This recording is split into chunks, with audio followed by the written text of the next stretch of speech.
tervetuloa. Welcome everyone. I'm Ida Simes of the Voima magazine and also partly of this Rosebud Books bookshop, and welcome everybody. I have to check out who are here this time. Oh, Matt Shalley, who's an artist from Georgia, and Marita Muukkonen, founder and co-director of Artist at Risk movement, and also Ivor Stradolski, also founder, co-founder and leader of Artist at Risk.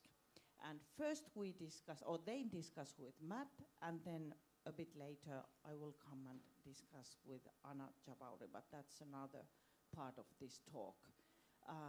But please start your talk now.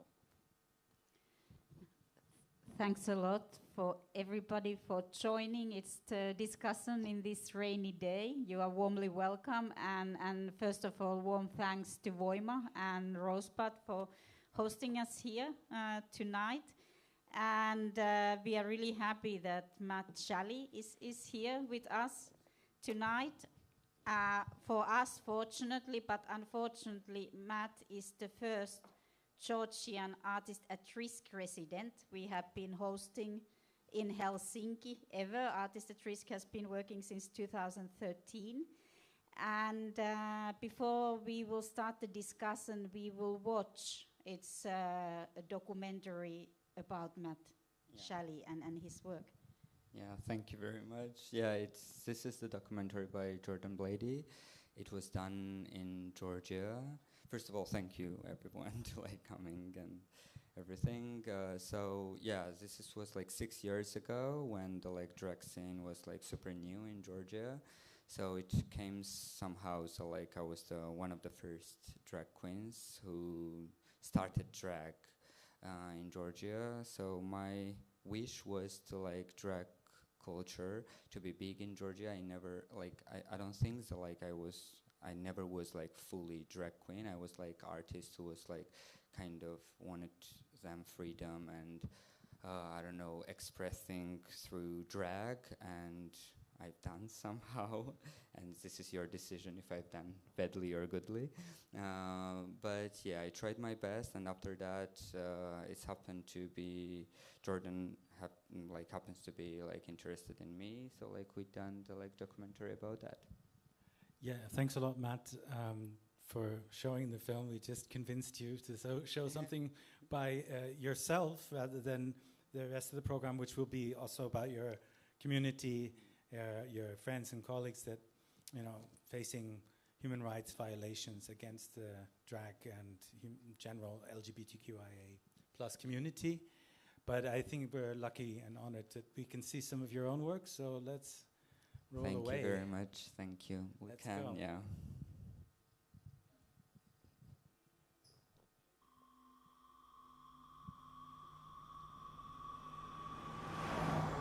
In general, I was not afraid to get, I don't know, beaten, called fag on street. Hey, look at him, he's different, he's wearing different pants or dress or something.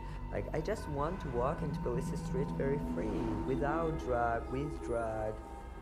Maybe it's not simple for now, but in general it is.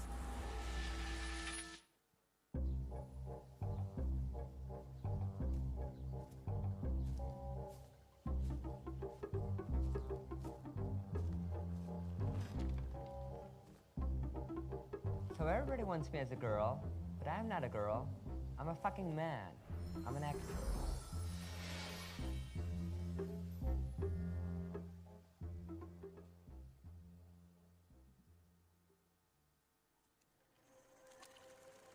How I get started? Oh, how I get started. Okay, how I get started. As a kid, I used to dance hip-hop in the streets, around my friends, all over the city. It gave me a freedom some way to express myself, to be confident.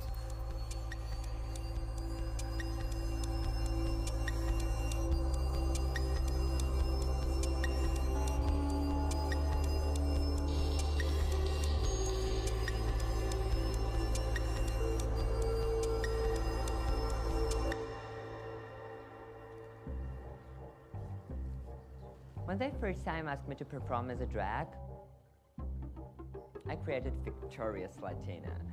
So it's very attention whore, very emotional, talented, and total diva, which I love actually in her, and very, very aggressive.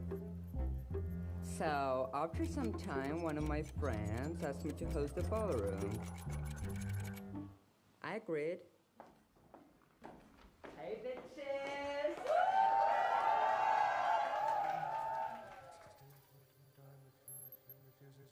Ballroom was a new historical moment in the Georgian queer history, in the drag culture, the drag scene, and all of this stuff.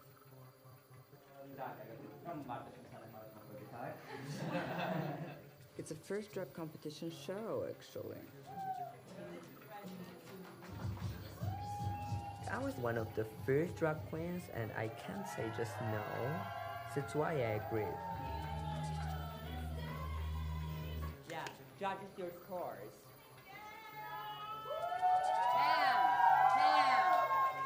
10, 9. Okay. Get your divorce papers, bitch. Thank you. And the publicity. Publicity, it was the biggest problem in my life. I really don't give a fuck about that, but I have a background, I have a family, people which I love, my friends, and they just was bullied because of me. It was true because of me, like neighbors or some another friends was telling them that, hey, is that Matt who is wearing dress? Is it Matt who is like doing the drag performances? They don't even know what a drag is. And it was not so easy to get through all of this stuff. So, after a while, I got so tired. Everybody wanted me to play a girl or drag. I'm an actor. I wanted to do other stuff too. So I quit. I even quit my favorite character, Victoria, too. It was over. But after 3 months, maybe 4, I just did me, Matt Shelley, but sometimes in a dress.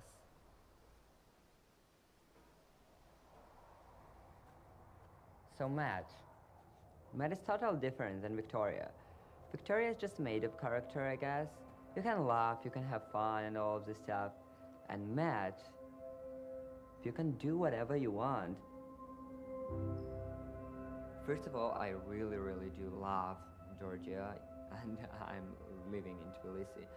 But I would say it just look like a conservative jungle. Like love is there, but also hate. It's all together, really, all together. For now, I would say it's not right what is happening. Of course, we have like huge problems, but also it's my favorite place to live. Come on, I'm a Georgian.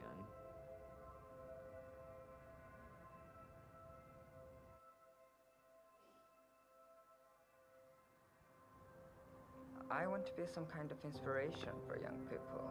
I want them to walk in Tbilisi street, kissing who they want, wearing what they want. I think it's all about the comfort zone. I think the whole world has to have a comfort zone.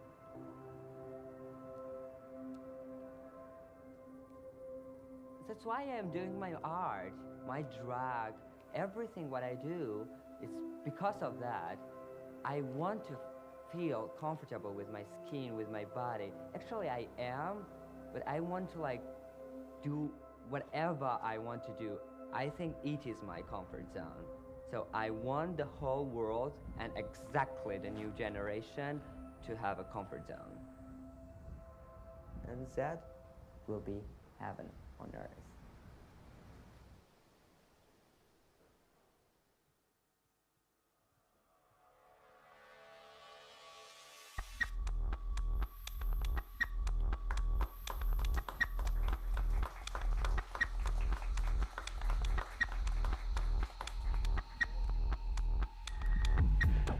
Great, nice.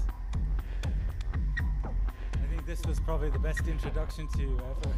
Or do you think it still suits your character today? Thank you. Yes, like I do love that Matt and that young young boy, and like all of my drag characters or made-up characters are like, I don't know, this era of me.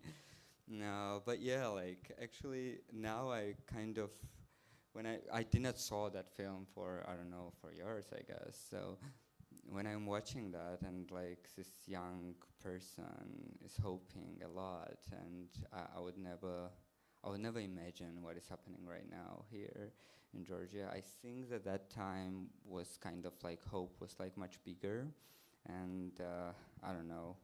It's only in that part it makes me emotional, not because of I'm seeing myself. It makes me emotional because that person believed that like I'm still believing. That's why I'm based in Tbilisi. That's why I'm fighting and still continuing to do my work and like whatever I do and be loud and proud and everything. But yeah, it was kind of sad when I saw the like long hair Matt with makeup who really believed that like it would make some changes and drag and everything would help the Georgian, I don't know, Georgian people to like widely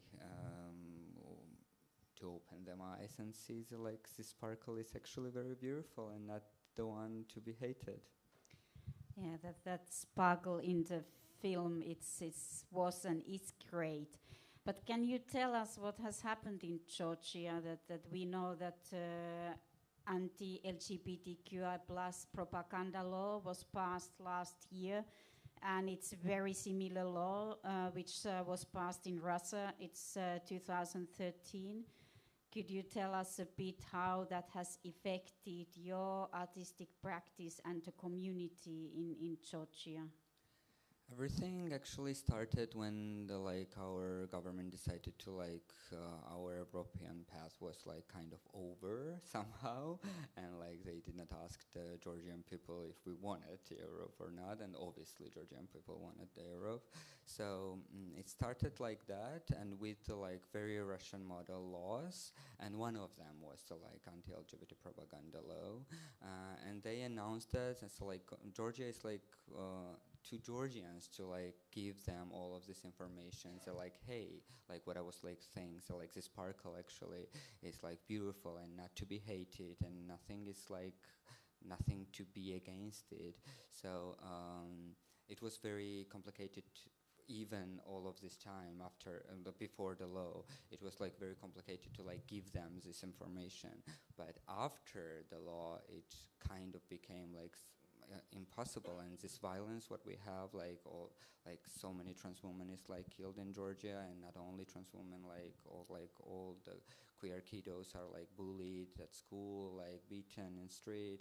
And so like we was trying, when we had like anti-discrimination law against the like LGBTQI plus community, we thought that like we kind of made it like at first steps or something like that.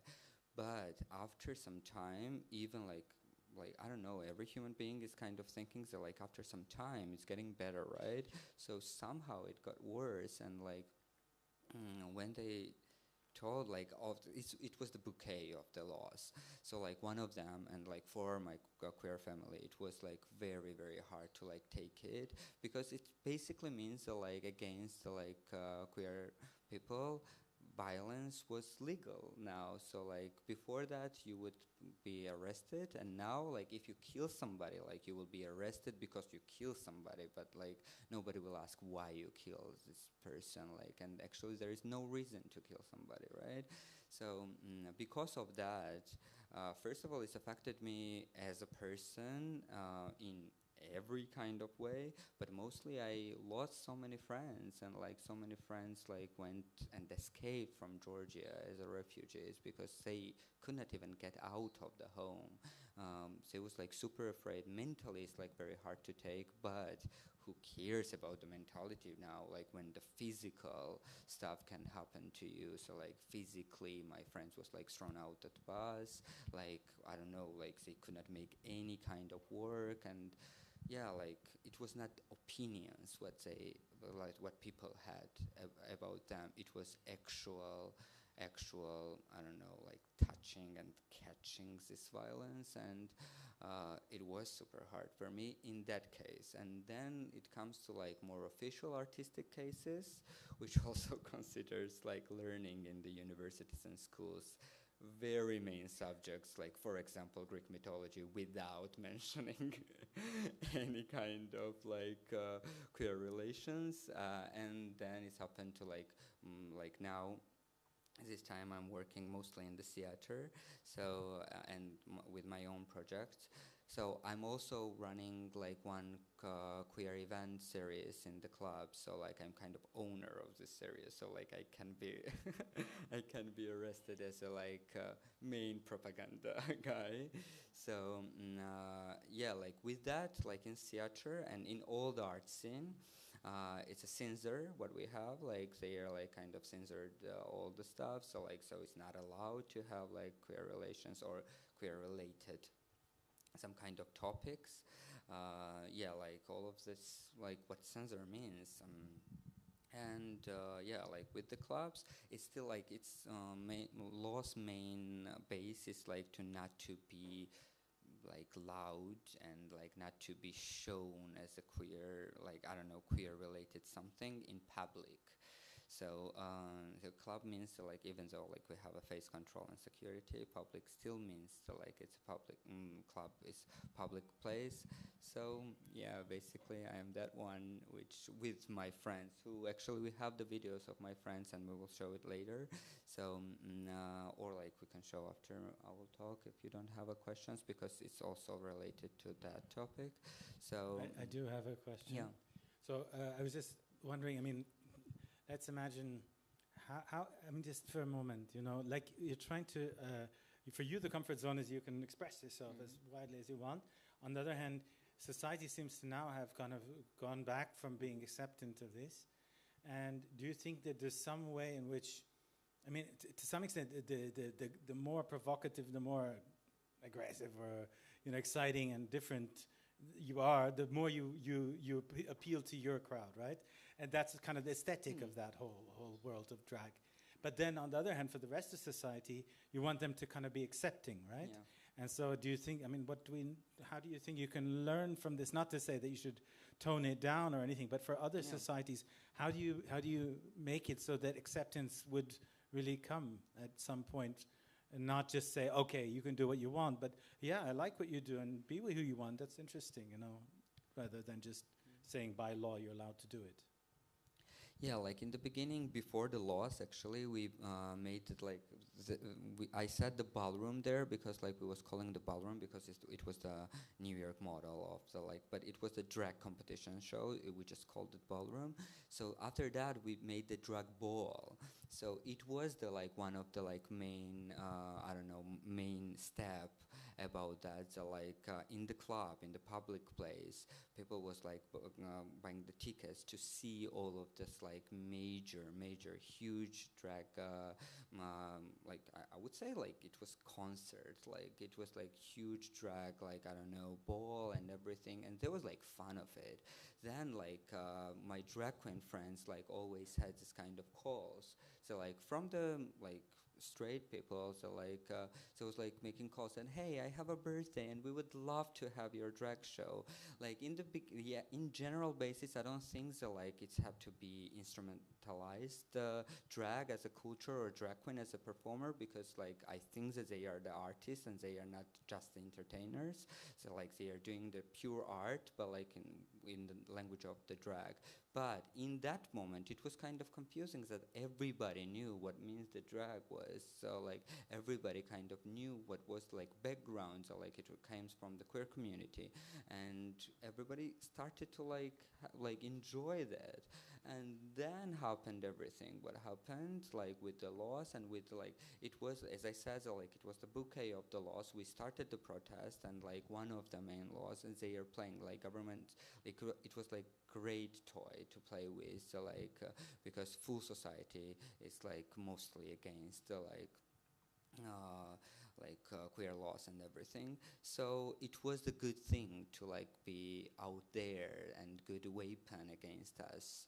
But like we never done like something wrong. We was like doing what we needed to and wanted to do, and with the, like our own way and not interrupting anyone. Actually, we was like guesting everyone and like with a warm heart, and we was like just trying to express ourselves, and also with that to like give them some kind of education and just to show them that like, yeah, nothing is wrong what is happening here and what you are imagining here. So like everybody is like, I don't know what they was imagining, but like, yeah.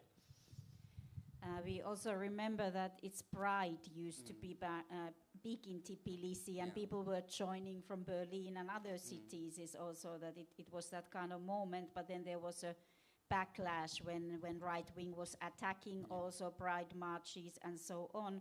Can you tell a little bit how the demonstrations and protests look on the streets of Tbilisi now? Of course, there were big demos also against the laws to be passed and so on, and they have been ongoing. But how does it look right now? So in the beginning, it was we never had like Pride March. We had like we was like people was like planning there, but like it was impossible. Like right wing just says like we will attack you, and for our own safety and everything, it was impossible. But like we had like Pride Festival, which was like in the one particular location with the one particular like organization was like making all of that with all the drag queens, queer artists, and with the security and everything. So it was kind of made twice, and we was like super glad. So like at least we had this little space somewhere. And the third time when we planned to do this, like there was attack, and like we was like calling each other. It was so brutal. I remember I was at home that time, and I knew that like my friend, like people who was like performing or like working in the bar, they have to like go there earlier than like any attendant people or like anyone who is like have late performance or whatever. So there was kiddos there. So like I remember like my drug daughter and my friends was there. Like my drug daughter was working in the bar, and we was like hysterically calling each other. So like, are you alive? Like we didn't knew so like what was happening, because like media could not get the like full picture what was happening there. So like it was so hard. Like it's happened so many times when like queer events was attacked. Even the one they believed so like we will have like Pride March, and they attacked with the journalist, and one journalist actually died from that. So should we then see some of your colleagues like, and friends and just can we put the Mariam Koratskhelia video, which is like queer activist? So she's talking about that too. But like today's situation mostly, but still. Yes. Mariam, an LGBTQI activist from Georgia. We have been protesting and resisting for many, many months in a row against the pro-Russian regime, the authoritarian government that we have in power in my country. It has been a difficult fight, especially for LGBTQI people who have been targeted in many ways, who have been scapegoated and portrayed as the main enemy for our nation. This is why lately so many members of our community flee the country in search of safety. But many of us remain here on ground and continue to fight for democracy, for the basic human rights, and for Georgia's future, for freedom. We really need your support because it is important that international community is aware of what is happening here. We need your support, and please keep talking about Georgia and about Georgian queer community.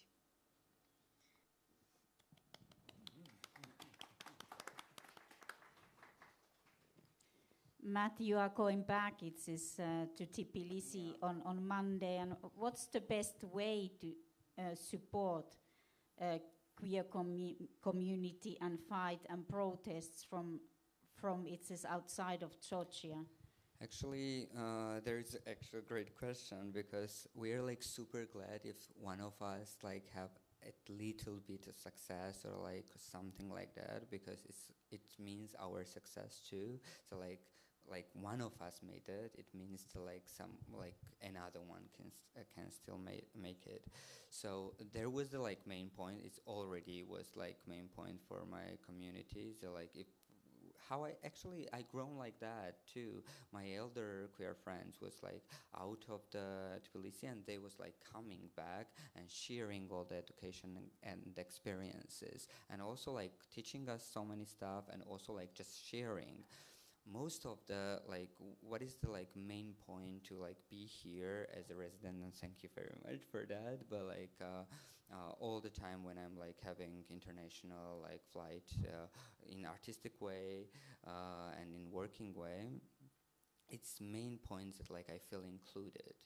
So there is the like bigger point, like biggest for every Georgian queer person. So like if you feel included, it means a lot already. So like it no matter like how, like obviously it's matter like for the bigger steps, but like you need to grow, right? Like without the like having seen something and like have the experience of something, you could not do anything. So it was all of this source. Yes, we are living in the Google era and even AI era now, but like still it's like super great when you're seeing this freedom and this like includedness or something like that by yourself. So like you're feeling that. So like, yes, I am somebody, and my art is something, and somebody cares, not just cares about me as like, oh my God, poor you, like actually as an artist or actually as a person, and they want to hear you, like hear your opinion, not about only queer topics, about like art, about like, I don't know, everything around. So do you think, should we watch the next one, or should we? we can watch the David's video. And then maybe it's one more voice from the scene, and then we can kind of follow up on what you just said about Okay. how to make it more visible and Yeah, inclusive, but then also how do we help practically Yeah. and politically. It's Georgi. Can we have another one? I'm sorry. Yeah, David. For me, as for the queer artists and activists, being queer in Georgia for the past 1 year became really complicated, because like all my youth and my teenager years I spent my life educating for queer rights, and it always felt like I could make changes, I could bring changes through the culture, through the activism. But after several laws have been proposed in Georgia, and after our governmental some changes and elections that have been rigged, like it became really complicated also to create and to be the queer in the country. Somehow I feel like still being in Georgia matters a lot as a queer body, or as any person that wants to be in a free country. But at the same time, sometimes I also feel some, I don't know, fear, I guess. But still, I believe that some people still can do the changes for our country, and there is a lot of hope actually for my country still, and for me also as an artist. At the same time, it's like a complicated period where sometimes I feel uninspired, trapped, or scared, but at the same time, I feel always that like it really does matter to stay in the country, to create some stuff there, and I think it's really inspiring at the same time. It was David Apakidze, Georgian artist. He's not saying his name, so like I wanted to like just say that. Okay, yeah. It is hard to stay, but it's also quite remarkable that, I mean, I don't know, news works differently in different scenes, and so like some people get all their news from social media, some people get it from only their national newspaper, others kind of do a mix of things. But in my news feed, Georgia was very prominent for a long time, and then somehow it was drowned out. I mean, all these other conflicts have become, or actually one, the Gaza Israeli war, I mean, is like become the only thing, basically. And so then there's all these other, I mean, even Ukraine has been kind of on the sidelines. And how does that work with Georgia? Because, I mean, there's demonstrations still now, right? If I'm not it's mistaken, and ongoing they're very protest. big demonstrations still after all these months and months and months. And we don't hear about it, which is weird. 2 years? 2 years of demonstrations, and here we are saying we are in favor of democracy, and here's people really asking for it, and we're not even showing it. So I don't know about others' experience and how it works. Maybe in the Finnish media it's different, but in the media that I've been reading, it's not prominent. And how do you change that? Maybe that would make a political difference. So like like it's happens to like nearly it will be the 2 years like we have like ongoing protest. The main point, and now like we started to like protest the Russian model laws, but like now everything is like went super brutal after the political police violence. So like we have the political prisoners. So like main point for now is to like free the political prisoners, the young, I don't know, like my age, younger than me, like just like people who is like purely innocent, so like just standing there. So like like main point will be that. So like everybody is like talking about that. So I don't know, like as Mariam said, and in Georgia or outside of Georgia also? Sorry, within Georgia, everyone should be talking about that. Yes, you say. yes, But yes, that's yes. inside Georgia. But how do you think it should Actually, happen I think outside so. of Georgia too, to get this discussion to be more prominent again? I think that like somehow it's like going outside of Georgia, because like this particular talk is also matters. Like if the one person can like hear me and hear about what is happening, it's already matters. But still, like who is like out of the Georgia, like actually my refugee friends in Belgium, but like not only in Belgium, everywhere we are always talking about that. Like my friends who are like winning the awards in like with them work, like Levangel Bachiani, for example, like said on the festival. So like we have this kind of situation, so and so on. But like I remember about your questions that like about the Georgian journalist and amazing activist Mzia Maglobeli, the like woman prisoner, which we have.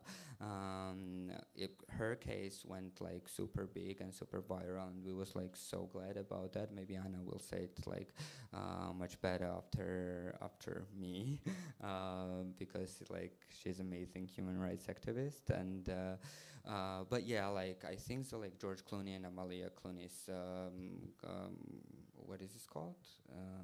Foundation also was like interested about that. So like this case is like going viral if we were gonna still talk about that in every form and everywhere. I mean, so like if I would have like success, or like my friend or any other Georgian have to talk about that, and then it will go viral, and like then it will like somehow it will be helpful.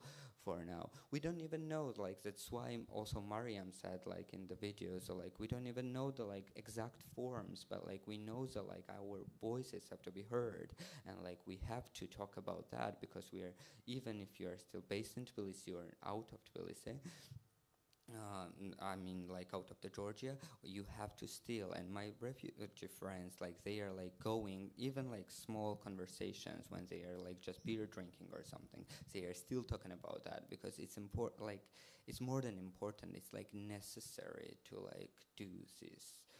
And that was the like also the main point why I just told you that like and when I heard that like Anna was like coming too, so like maybe we could have a talk about that, because even though if I would done some artworks here, it would be under this topic. Yes, of course.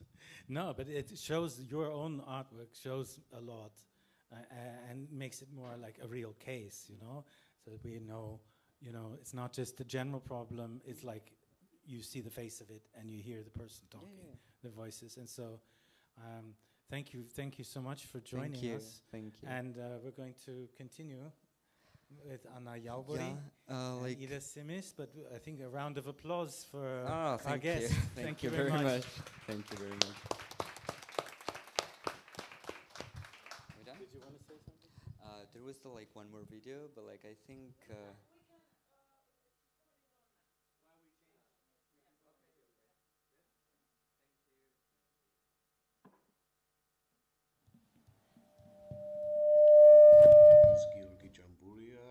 am a theater director and playwright based in Tbilisi, Georgia. Maybe you heard.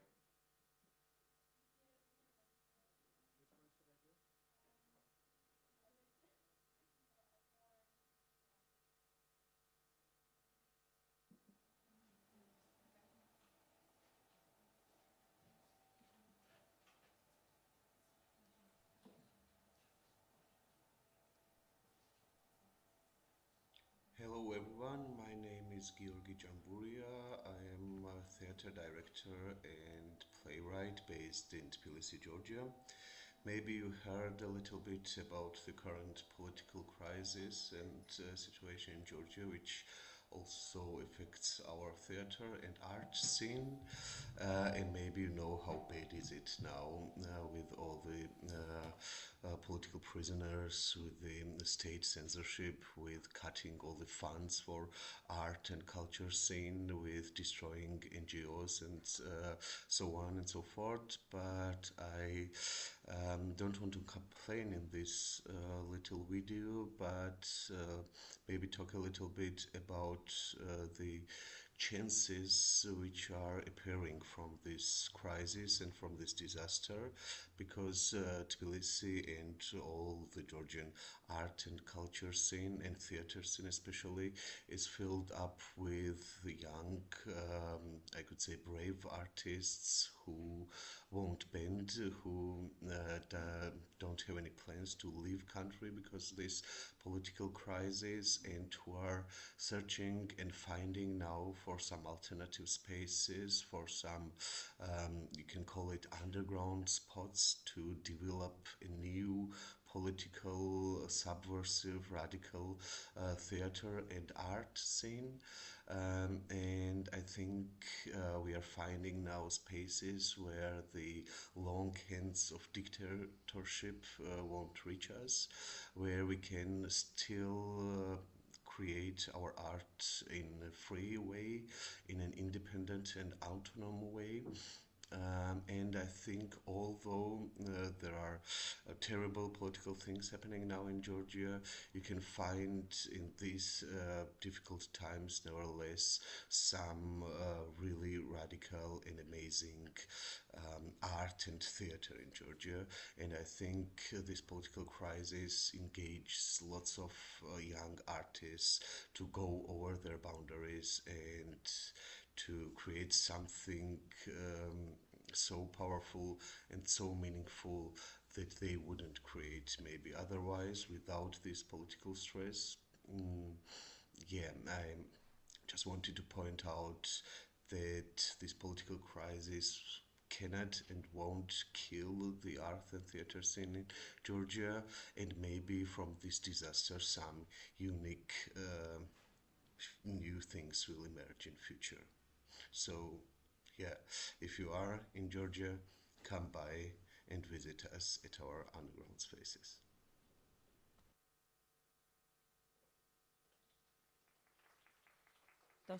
Thank you so much, Matt Shelley, for showing us these videos. We have changed people a little bit on stage. Ivor Stodolski from Artist at Risk is still here. I'm Ida Simes of Voima magazine. And Anna, your name is Chabauri. Anna. Yeah, Anna Chabauri. Yes, I know your last name, but your first name is written with only one N. Exactly. We Finns are very, very particular about how many N's and whatever consonants and vowels there are. Okay. But let's go briefly to politics now. I have already interviewed you, so I have a picture of what I'm going to ask you about. But let's not go through the whole history of Georgia, even though I would love to do that.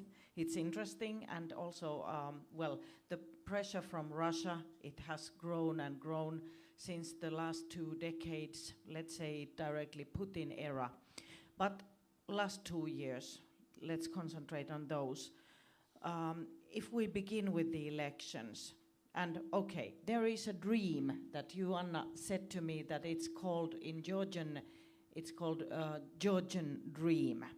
But you said to me that you guys in Georgia, you say it's Russian Dream. What do you mean? Thank you so much, Ida, for the introduction and the great question.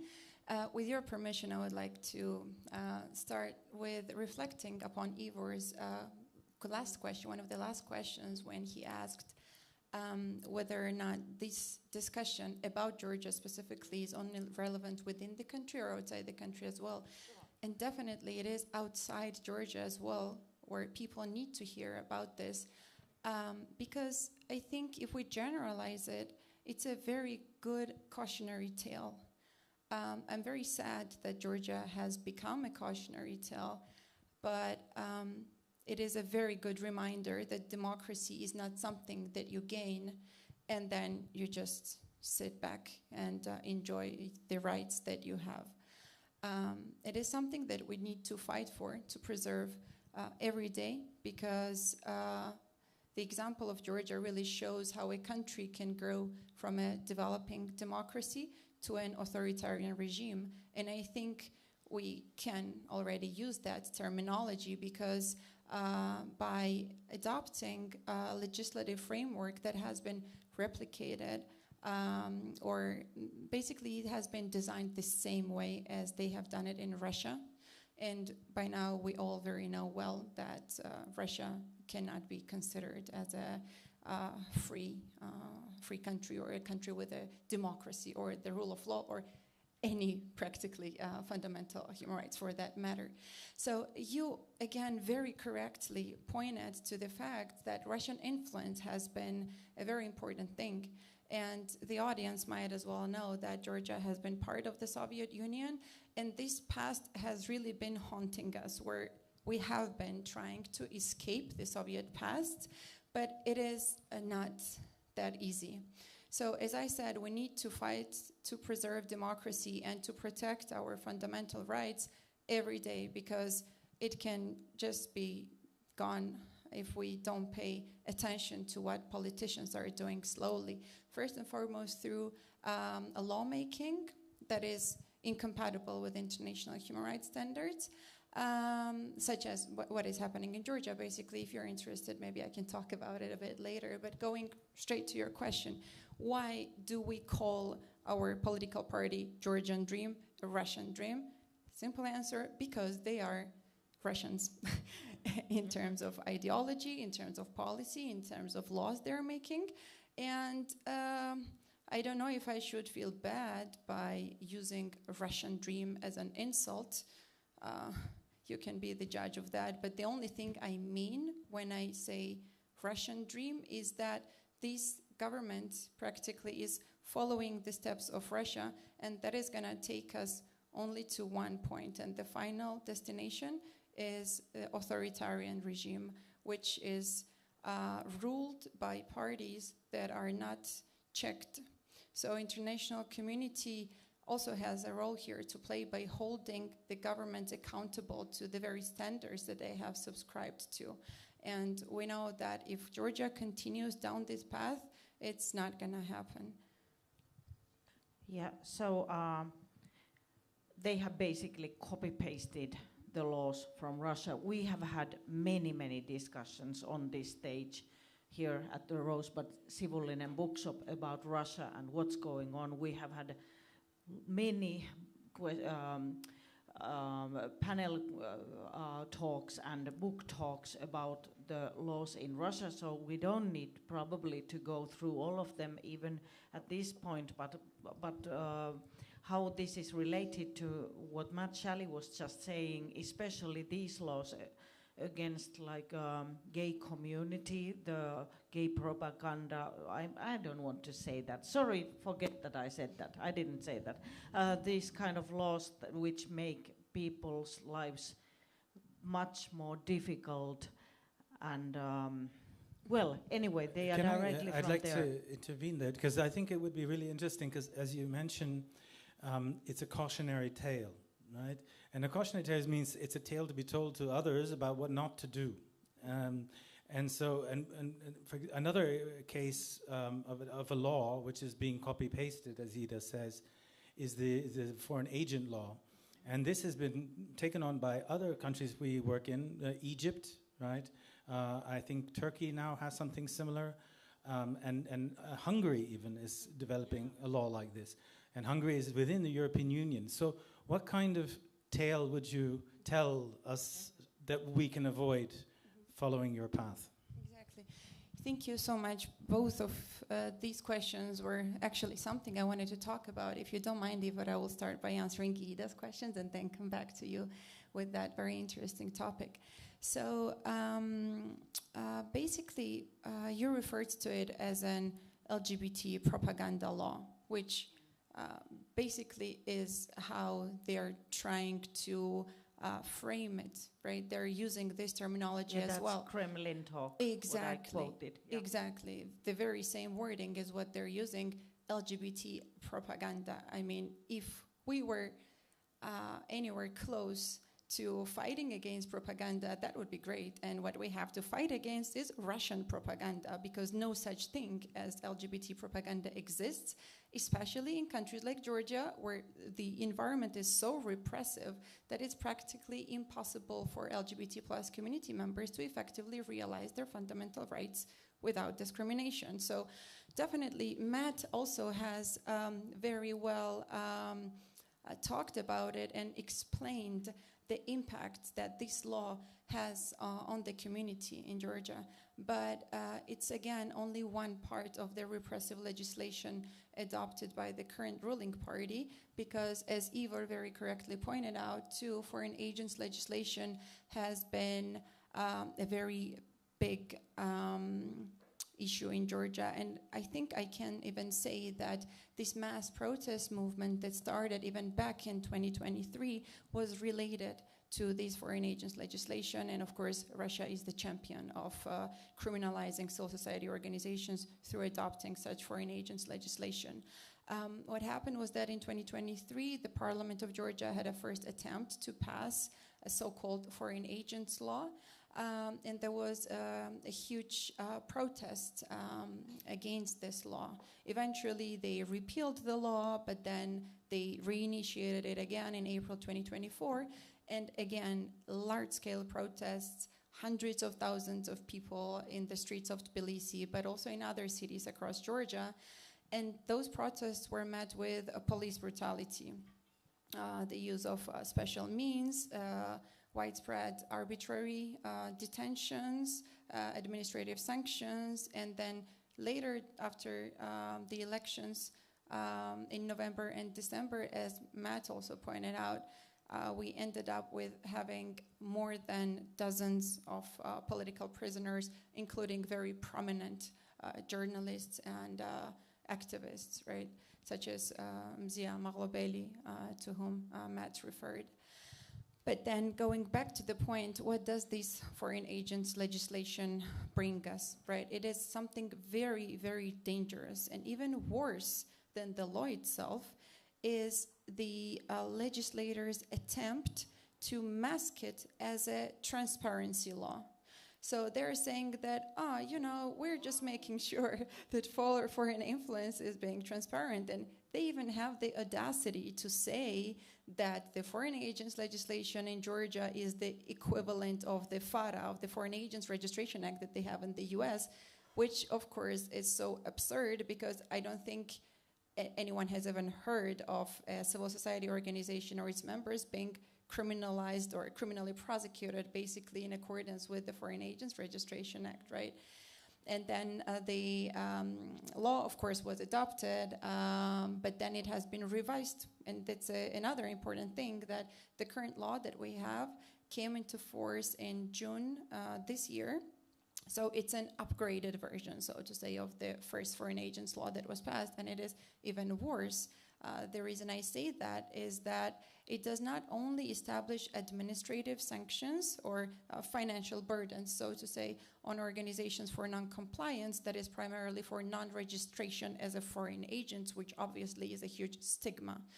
But also it makes it possible to criminally prosecute representatives of civil society organizations. So we're talking about something very serious. Obviously, administrative sanctions by itself is something so burdensome that might even make the regular operation of organizations impossible. And I don't only mean human rights organizations or civil society like NGOs, but also media. So the media is under the same pressure as human rights organizations, and journalists have been attacked and jailed, sanctioned the same way as human rights defenders have. Overall, the aim of this foreign agents legislation, which so many countries, in fact, as you listed, like it, and these countries have one thing in common: they are very keen on curbing the power, right, and restricting space for civil society, and also restricting fundamental rights, because civil society and the media, as we know, and as they are called sometimes, are public watchdogs, right? So they are the ones who ensure the protection and promotion of human rights. And without them, it is very difficult to keep the government accountable for human rights violations. As a result of foreign agents, yeah, of course. So I mean, since we're in a small group, and I hope kind of most of us agree on the kind of political tendencies, right? And I don't think we're convincing too many new minds in the room that we're against these laws.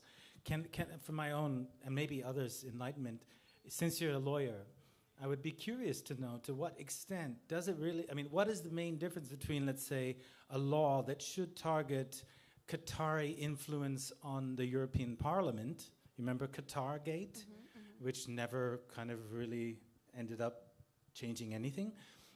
So we forgot about that, right? A huge scandal with foreign influence on European politics, and foreign agent law that basically criminalizes civil society and democracy. So how does that differ in legal terms? Maybe you're, as a legal expert, you would be able to give us some insight. Yeah, I think the main difference would actually be, well, first and foremost, the intention behind these pieces of law, right? So if the object and purpose of the law is in fact to ensure transparency, that is perfectly fine. I mean, I love transparency, you know, and there is specific rules and procedures applicable to reporting mechanisms and auditing all the financial matters, basically, that are applicable to civil society organizations. So how we distinguish between those two. Transparency, as I said, is something that needs to be guaranteed, and it is already happening in Georgia. So all organizations already have an obligation to report how much is their funding, where do they receive money from, how much was spent on what. And if you go on the websites of human rights organizations, a lot of them already have this information publicly available. So that's why I think it is so pretentious to say that, oh, we're just ensuring transparency, where you already have all the necessary information available.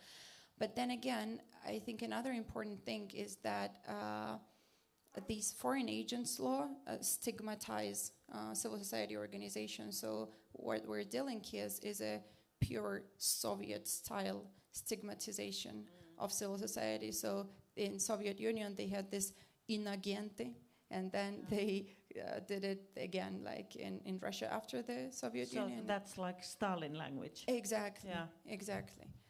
So yeah, the stigmatization is also something super harmful for civil society organizations, and they're labeled as enemies of the state, traitors, etc., which obviously does not really help neither rule of law nor democracy. Even though it's good that you are warning us that we shouldn't think that it goes without saying that we will always live in democracy. We have to guard it. We have to work on that everywhere.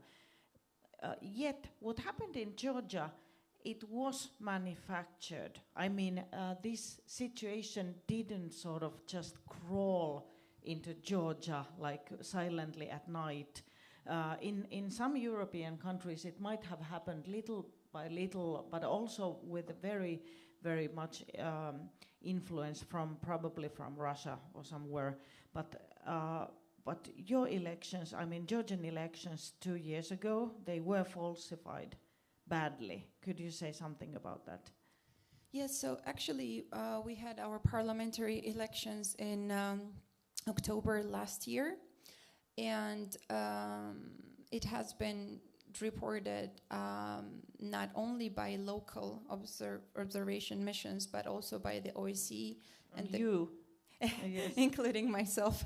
Yes, thank you. Because yes, I was observing elections in one of the districts in Georgia, and I can talk about it a bit later. But I think sources like OSCE or the European Parliament might be even more credible than myself, with all due respect. So I will probably concentrate on them much better. They have concluded that the environment, first of all, that we had during the elections was neither free nor fair, or was that, like, they could not, this kind of environment could not ensure the conduction of elections in a free and fair manner.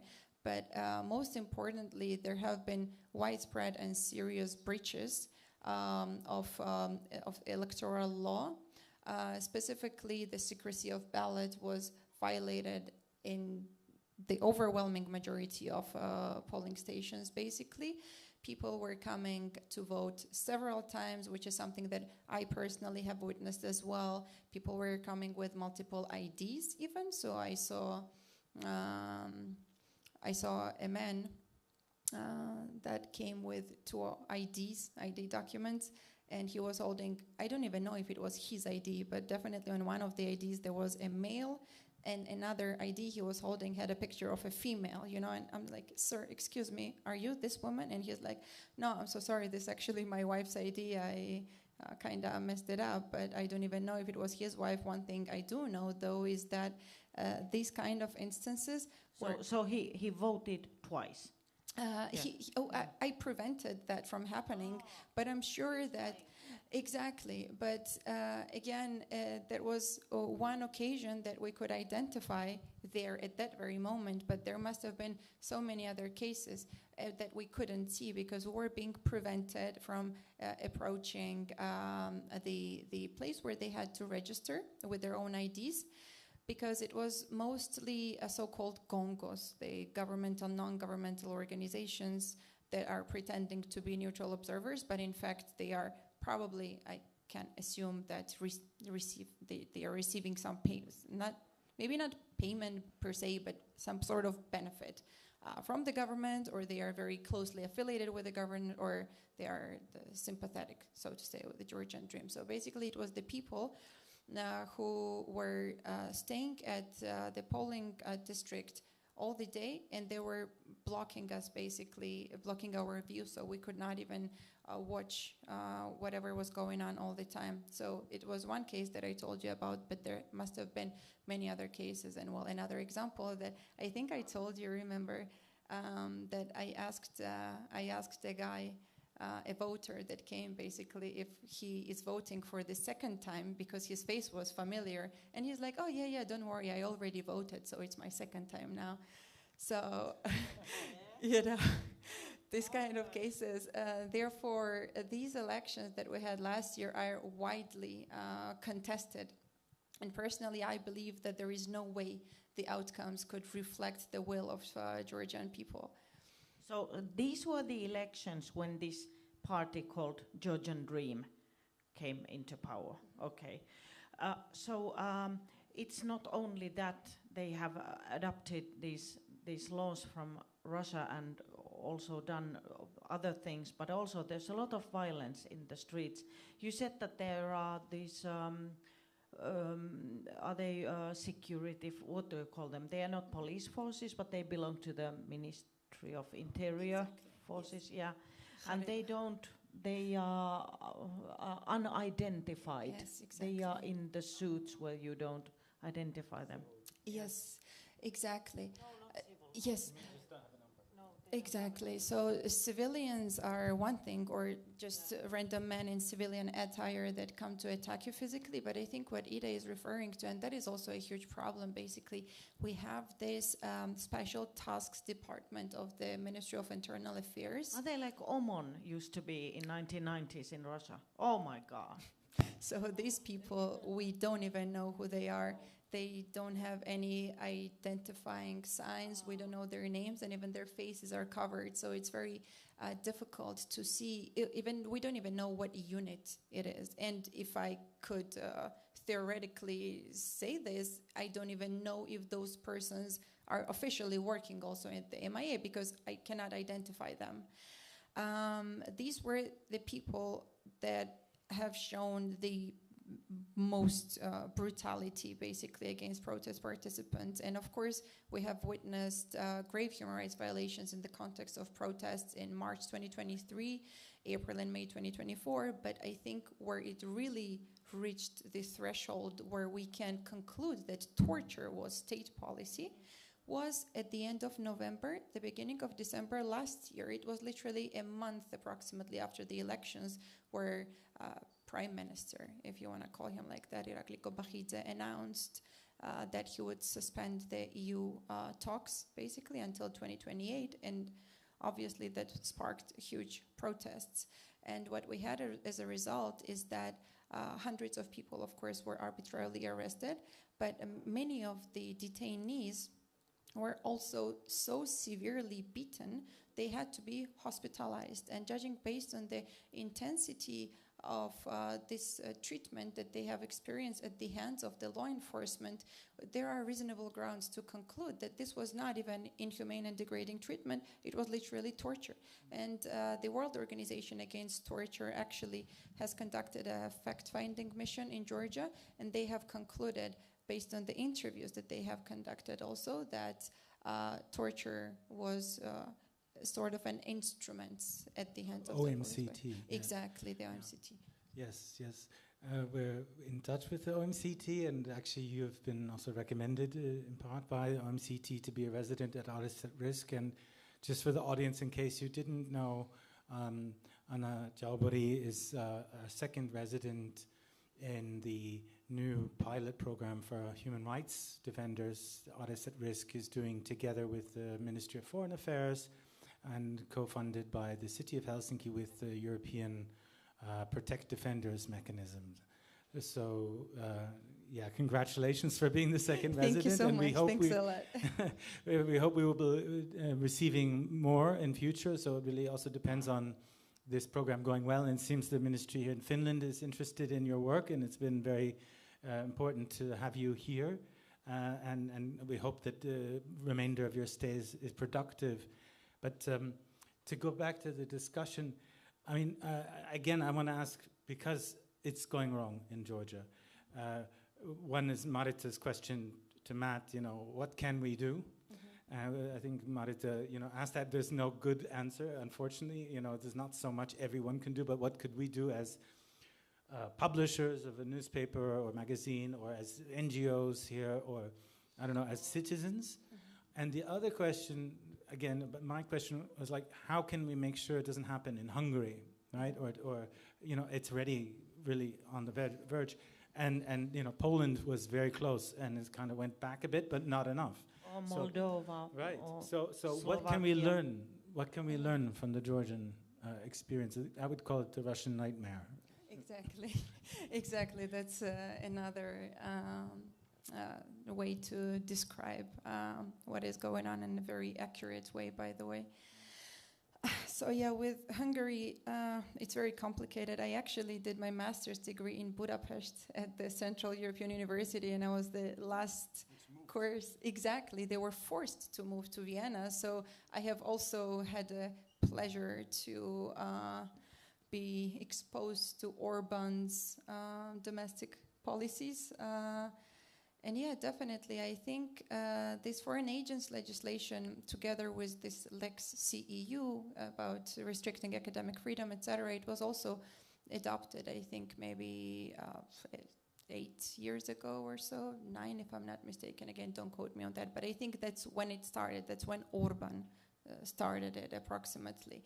But definitely, it's getting worse and worse. And as we see with this rise of nationalism and populism in Europe, which also has been going on for a decade, at least in Europe, it's getting very, very dangerous. And then, yes, again, as you mentioned, probably Hungary is a bit luckier than Georgia because they're part of the EU. Therefore, there might be at least some mechanisms, or there might be some ways to ensure Hungary's accountability right, to make them subscribe basically to EU standards. But Georgia is not part of the EU, which complicates the situation further. In this case, what can be done, I think, and Matt also talked about it, and the videos we have seen also mentioned it, I think one important thing would be international advocacy, definitely. So at least we, the Georgian civil society organizations, are trying to engage with international bodies, be it different actors at the United Nations or at the level of the European Union, for example, also meeting different diplomats, etc. So just talking to everybody about what is going on in the country, because I think with so many disasters that we heard about in the world, it's kind of easy to forget about a small country in Georgia. Oh, that region is, like, it's very, very sad. But I do realize that such attitudes might exist as well, because they are maybe focusing on other armed conflicts. But first of all, we also cannot forget that what we have in Georgia is also an armed conflict that has been going on since 2008. That is the military occupation of 20% of the Georgian territory by Russia. So basically now what we have is hybrid warfare, right? But then basically going back to the topic, the second way of helping sort of would be to publish articles about Georgia, for example, to give this issue more visibility in the press. The media plays a very, very important role in informing people, because yeah, maybe I really don't want to trivialize it, but imagine I just want to enjoy my sauna. I just want to be left alone, and there is no news there, like, or if there is something, maybe I don't really want to hear about what's going on in Georgia, right? But I do believe that if there is enough publicity, enough journalists, enough civil society actors talking about what's going on in Georgia, then that by itself is going to raise awareness about the issue, so that we don't forget about these grave human rights violations that are taking place in Georgia currently. And that by itself is also a very good reminder for people in the country that, yeah, you don't want to end up like that. So be mindful of your rights and keep the government accountable to the constitutional principles. Yeah, I think that would be yes. And I'm sorry, I'm mindful of time. And I have a last question, yes. And I will now link it to and connect this to Voima magazine, because just came out of print, and in this new magazine, nobody has seen it yet, not even you guys who speak Finnish. We have this 2 pages. I wrote a little one. Oh, thank you so much. But it says that the propaganda of Kremlin in Spanish, and it is an excellent article written by Kukka-Maria Ahokas.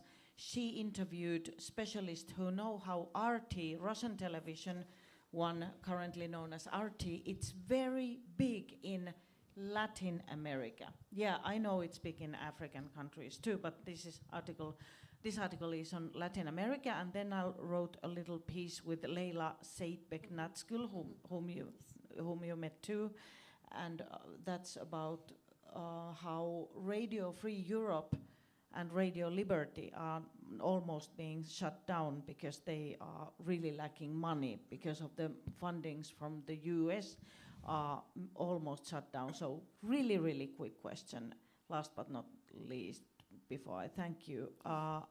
Do you see that happening in Georgia too, that if United States is cutting the funding of Radio Liberty and these radio stations, then people really are without radio? I mean, it sounds awful, but is it really like that? Yes, definitely, and thanks for touching upon that issue as well. So when I was talking about the stigmatization of civil society, the media is right there as well. So what's going on with Radio Liberty, for example, that would be the same for all Georgian media outlets who dare to criticize or say something against the government, right? So this, we call them critical media, basically, and all of them are under attack currently. I will not even say that they might potentially be attacked, but they are under very existential threats, because one issue, as you mentioned, is the cuts, right? The funding cuts, which affected so many organizations across the globe, in fact, not only in Georgia, but that taking together with this new foreign agents legislation really aggravates the situation. So those are two major factors that negatively... Just on that point, because it is really important, we work with other organizations that support journalistic freedom, and some entire redaktion, you know, like the whole editorial team has been moved in relocations to Lithuania, for example, from Russia, or like the Dost channel had to move again, and so on. Has that already gone that far? Are there whole editorial teams that have been relocated? Well, that's actually one option that can be considered, but as of today, I don't think that's a tendency that we have in Georgia. Even the organization that I was working with when this law was passed last year, we were talking about it, but it's in fact very, very difficult procedurally. There is a lot of bureaucracy involved. It should be possible. But yeah, to be brief in answering your question, I don't see it as a tendency, but that could be one of the solutions. It might get worse. Hey, thank you, Ivor Stodolski, and thank you, Matt Shalley and Anna Chabauri. And I mean, we are so going to guard you and watch thank you, over you. Thank you so much. Thank you. You guys have the best food in the world. We don't want to let you down. Thank you so much. Thank you. Thanks Thank a you lot. from Ares Risk and Voima for the residents. Okay, and now we will finish streaming and discussion on stage, but hey, let's stay here at the bookshop and everybody